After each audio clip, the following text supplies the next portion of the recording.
that chair that sat over there on that side of the room. It was as simple as that. I kind of just took a minute to kind of like breathe and like, what can I find around this room right here? Because I was feeling a little uncreative at the time, but just like, what can I make like without a prop?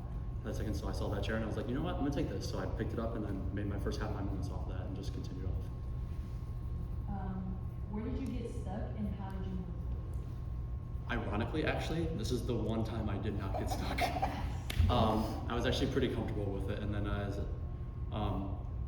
as I was working on it, like I did talk to you as I was working on it, and he kind of gave me some good ideas of just like intention-wise kind of stuff. So that was definitely a big.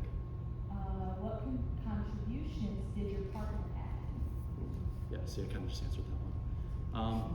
Yeah, no, me and Jalen just talked a lot about intentions. You can see it along the movement. There was like repetitive movements. So like again, like I said, intention, like what a movement actually really means, and like what that actually speaks to the audience, and like how they take it in, and like also how that feels on the dancer body as well. What makes the work inherently you, or what would make it so?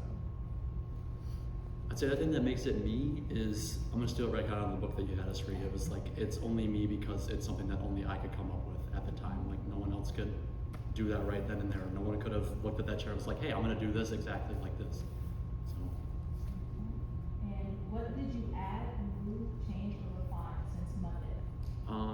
After my chat with my partner, it was a lot of more just repetitive movements so intention can stand and stick.